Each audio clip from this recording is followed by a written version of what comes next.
What's a huge waste of money, but people keep buying it? Write in the comments what you think about it. Enjoy the show. Story 1. Expensive cars. They basically do the same thing as a cheaper car does, but all the things people ascribe to Apple products can easily be applied to expensive cars. As someone else said on this thread, as far as I can see, it's just to say they can afford Apple Mercedes / Porsche / BMW / etc. and use it as a fashion statement. Story 2. OnlyFans and anything sexual, whether it be online or in person. Yeah, loneliness sucks.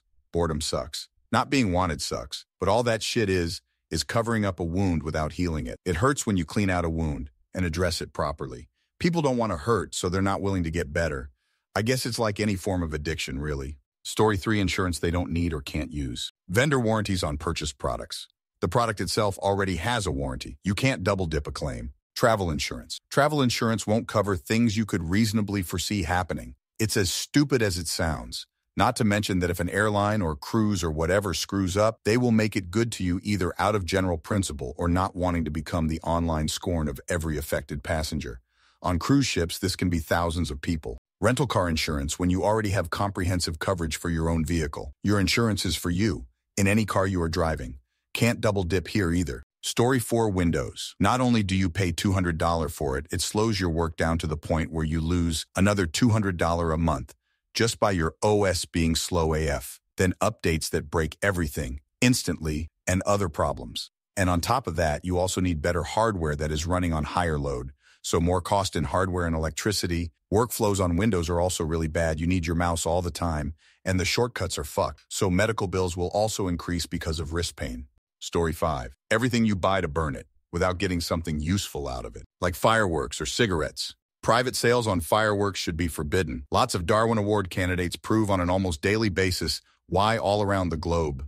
And not only cigarettes are a waste of money and stink, smokers show regularly how self-centered and narcissistic many of them are by creating smoke screens at places where people can't avoid them, like entrances, public stairs at train stations or similar. At bus stops. Worse, when it rains, they just press themselves in between the crowd who tries to escape getting wet to puff. All over train stations, etc. Story 6. Electric cars. Don't get me wrong, yeah, I know it saves the environment, but it's also a safety hazard. My aunt recently got stuck in her electric car because the battery ran out before she could get to a charger to charge her car, but especially the Cybertrucks. They're so ugly, I'll never understand how people think they look good. Story 7. As a former porn addict who never purchased premium, I never really understood. Premium porn subscription. What does it even do? I mean, does it even matter? Cigarettes, I understand. The consumption is needed to satisfy a craving that we calm by taking a puff. Porn never really made sense. What's different with premium? Vid quality? That's just weird to hear. 'Cause isn't it like being a supreme cuckold? Story 8. I would say many baby toys. You spend a lot of money on flashy, expensive gifts that end up sitting unused, while the child plays all the time with a cheap toy from the dollar store. It's a bit of a cliche, but from my experience, kids often prefer the simple things like a cardboard box. You don't need to spend a lot of money on toys and games for a 1-3-year-old. Story 9. Cigarettes. Designer clothes / jewelry / shoes / utter garbage like Beats by Dre headphones, etc. New vehicles are crazy expensive and not really worth it overused at this point. Eating out, ordering delivery, instead of learning how to turn on a burner and put a piece of food on a pan, or even how to microwave something. Ordering eating out is the largest waste of money most people do. Also, personally, my weird way to look at spending money is, how many hours of enjoyment will I get out of this? Let's say I debate whether to spend $600 to go to a concert. Personally, it's not remotely worth the cost. I could spend $600 on hobbies I would enjoy for an entire year versus a few hours. Food? You can make good food at home for 1/5 the cost. Story 10. Vitamin D. Dudes who buy them can easily restock 20.000 IU in a day just by walking with opened hands and legs. My doc gave me prescription for it, and I did a little bit research about vitamin D. Now I have unbalanced tan on my body and take capsules too. The level of D was 20L, IDK how to measure this, which means low. The lowest point is 30L. I'm sure to have the highest point at the end of August. And about research, you won't have overdose by sunbathing at all, but by capsules with 2.000 IU, you can get symptoms of it. Vitamin D helps not only keep you a bit happier, but keeps your bones and teeth healthy because it's actually hormone that is responsible for transporting calcium in bones to blood and vice versa. But you should know that even the atmosphere protects from deadly rays of sun. If you have predisposition to skin cancer or have too light skin, it's easy to make more problems, so I guess only people like that can take such vitamins. Story 11, EV cars. Even major brands are quietly removing them from their lineups. If they did the same range as diesel, with the economy of an LPG car, without costing so much more, they would be more popular. Plus, in the UK, charging infrastructure is nowhere near other places like Europe, so that isn't helping. Oh, and whilst on soapbox, stop making them ugly as fuck. Story 12, Spotify. Paying for music. You know there's Musi. They do have ads, but you won't listen to any of them. Just non-stop music. They just play in the background. You'll only see them once in a while when you go into the app to change the songs. And I know the majority of us just listen to the song without looking, so it's no big deal. Stop paying for ad-free music, people. Story 13. Honestly, getting your nails done. Not just manicures, fake ones. I had a bomb job last year, so I figured I'd treat myself since it had been about a decade since I'd had acrylics. Then because I had the expendable cash, I kept them. Fill-ins and really cute paint jobs. Adds up. I had an affordable gal, even for my area. Was still about $70, $80, sometimes $100 if I wanted the fancy Critol gel. Every 2 weeks. I wised up after a few months. Had to pay to have them removed too. And it took like 6 months for the nail bed to correct itself and grow out. And there was a hidden fungus I couldn't see. There's people that pay $100 plus a nail. No shit, Google it. All day, every day, sickening.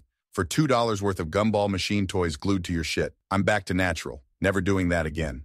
Maybe press-ons, but never acrylics again. Story 14, I've got one, more for Redditors in my own country, Australia, though it may apply to others. The vast majority of people don't need to be paying more than about $15, $20 a month for their phone plan. The big telcos like Telstra, Optus, and Vodafone have plans starting at around $50 per month with huge data inclusions. But realistically, most people won't use more than about 20 GB per month of data on their phones. You can buy 365-day plans for cheap, for example. Amasim has a 240 GB SIM for $225. So that's 20 GB for $18.75 per month. There are plenty of other providers with cheap 365-day plans too. Only real exceptions to this are if you genuinely do have big mobile data requirements, or you regularly need extensive rural coverage, for which you're kinda stuck with Telstra. Story 15, insurance for insignificant risks. Financially, insurances have to be a bad deal for the consumer, at least on average. If they are not, the insurance company will quickly go bankrupt. They only have the difference between what people pay in and what they pay out. From that money, they have to pay for a ton of employees, office buildings, marketing commissions, CEOs, etc. There are cases where it's wise to accept the bad deal because the damages would be larger than just the immediate financial loss. For example, if you need your car to get to work and couldn't afford a new car if it broke down, an insurance can make sense because in addition to the cost of the broken down car, you also lose wages. The insurance only has to pay for the car. So in the end, it can be a win-win situation. The same is true for health insurance. If you can't afford treatment for a disease, you may lose your health or even your life. The damage would be much bigger than just the immediate cost of treatment. But getting an insurance for your phone, if you still have an old phone lying around that you could use, if the new one breaks or gets stolen, does not make any sense. And insurance will not save you money. Story 16, name brand OTC medicines. For example, you look at the bottle of Claritin and see 10 milligrams of loratadine is the ingredient. Look at the generic shit next to it, also 10 milligrams of the same shit, and usually $5 cheaper. Medicine is a simple one because the ingredients are right there, no different in quality of the same volume of chemicals. Blow my mind that more people don't do that shit. Story 17. I would say any sort of collectibles. If it's cheap, then that wouldn't be a problem. But certain things like figures, Funko Pops are so unnecessary, and you don't even do much of them. You can only use it as a display, and it always takes so much space since most people wouldn't want to throw out the boxes as it has value. I understand if you want to own one or two, but not to the point you need a whole shelf dedicated for it. Story 18.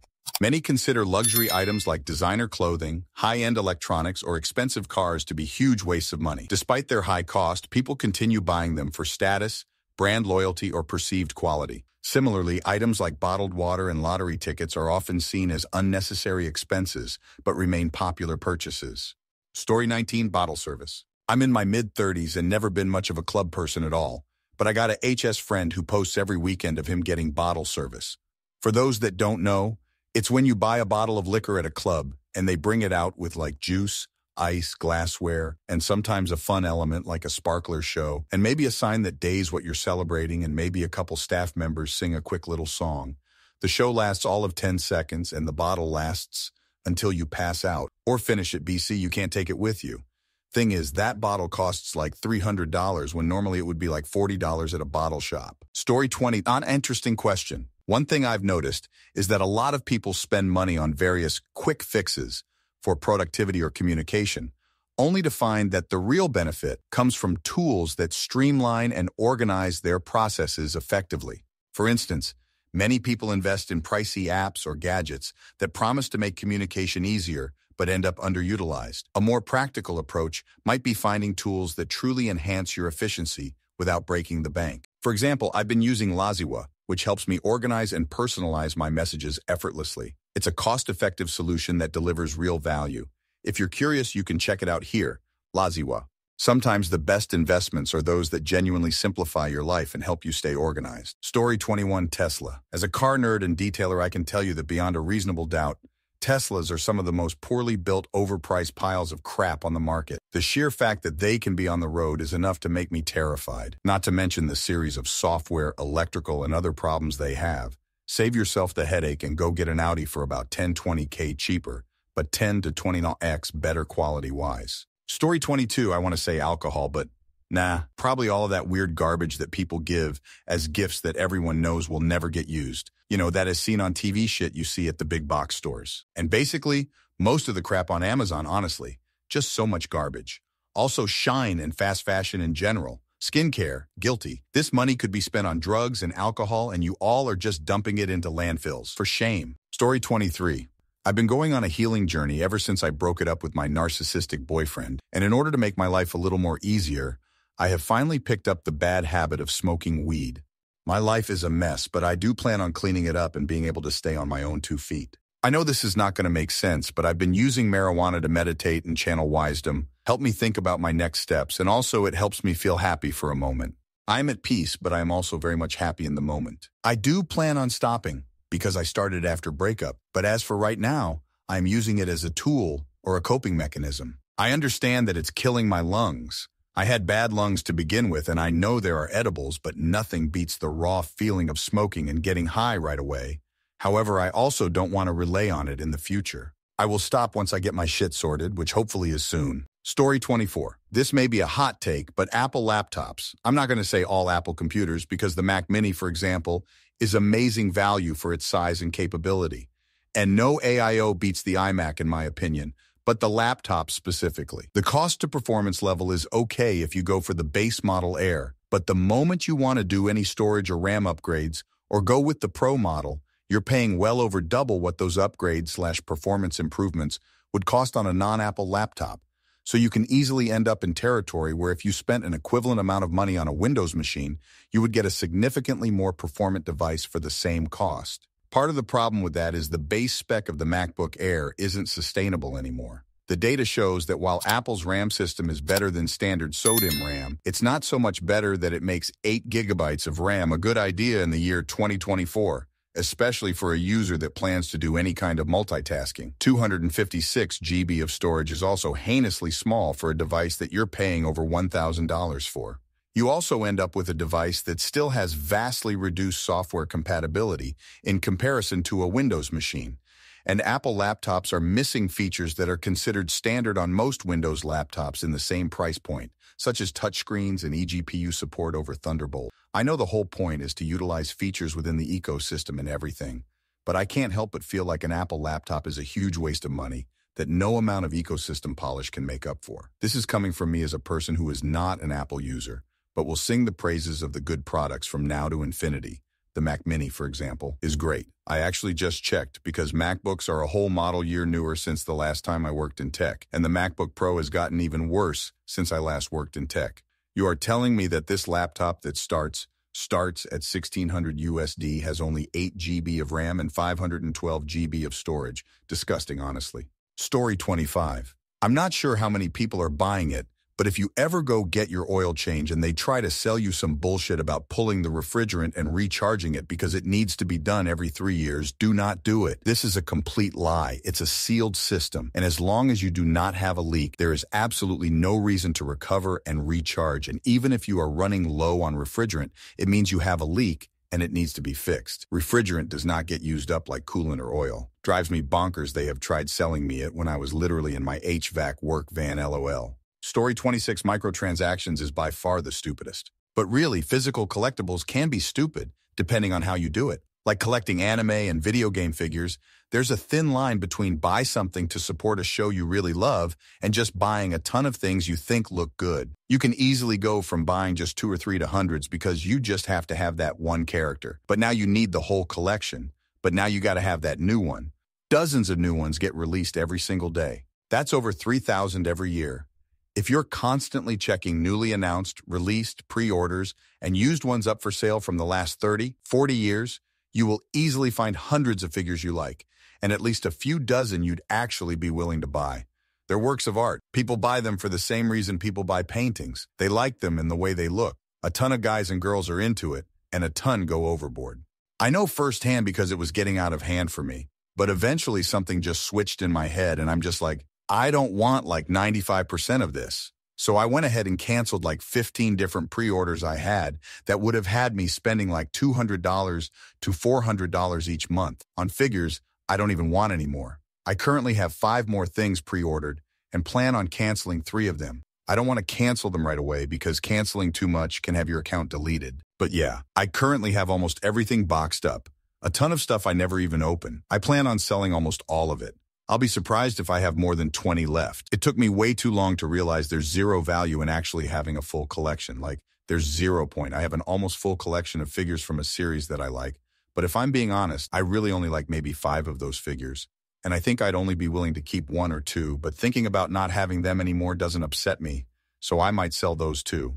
I suppose if I were rich and had a ton of space, no, I still wouldn't want these. Giant collections just don't look good to me, like seeing hundreds of figures in a glass case display. Small collections spread out look a lot better to me. Thank you very much for watching. If you liked the video, like it, be sure to write comments and share your stories.